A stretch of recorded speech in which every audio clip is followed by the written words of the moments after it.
my purpose was not to be a Messiah. I don't need to compete with Jesus for anything. My job is done. Hey guys, welcome back to my channel. In this video, I'm going to share with you guys 3 things that you need to consider that will help you to properly process the success of others, especially if you're not doing quite well yourself. If you're interested in knowing that, then continue watching.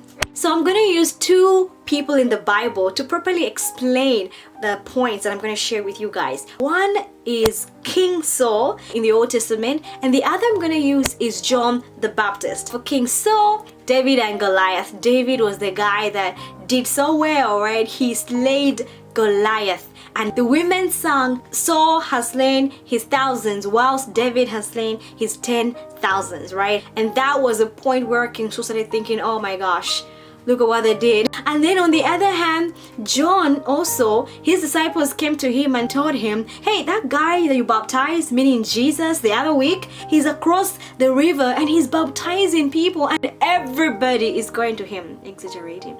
Everybody, the whole world is going to him. And then John also had to respond. So both Saul and John were placed in this situation where they had to accurately or properly process the success of others. So the first thing is understanding the source of the blessing. John said no one can have anything on this earth unless it is given from God. So when you understand that every blessing that your neighbor has, or your colleague receives, ultimately is coming from God, that will help you to process their success, because now it's going to shift your attention or as seeing that person as an enemy, and now you're going to see them as a mere recipient of the blessings of God. So knowing that is going to help you so much. And then the second thing is understanding your purpose. All of us guys have different purposes. God formed us uniquely. Uniqueness and difference was intentional. God was so intentional that even if we're 7 billion, He made sure that not even our fingerprint should be the same. So different is God's idea. So when you see your friend succeeding, or you see your colleagues succeeding in this thing or the other, they have their own race that they're running. They have their own timeline. You know what I mean? Some people become president at 32. Some people become president at 72. So people have got different races, different timelines. You make sure you're focused on your purpose and don't sway too much and focus on other people. When you look at the story of John and the disciples, John told them that, hey, I am not the Messiah. I have never been. I told you guys from the very beginning that I wasn't him. Right?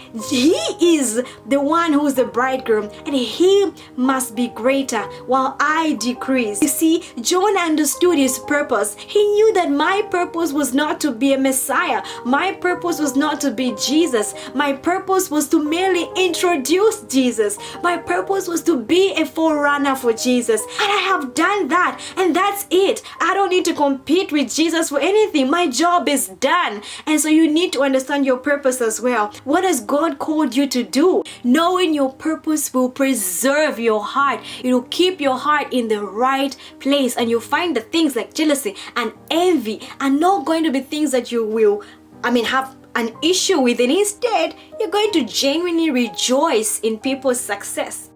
The third thing that I want us to know is from the book of Ecclesiastes chapter 3 verse 1 going there. It basically talks about a time and a chance. So the third thing is time and a chance happens to us all. When you see other people are doing well here and are doing well there, you need to understand that all of us have got a time.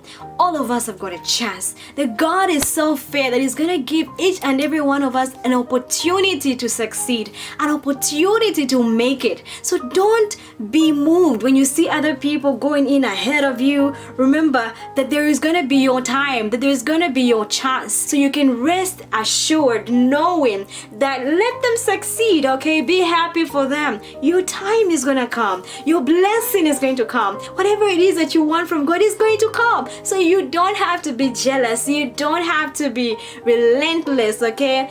go to sleep. As I always say, go and sleep.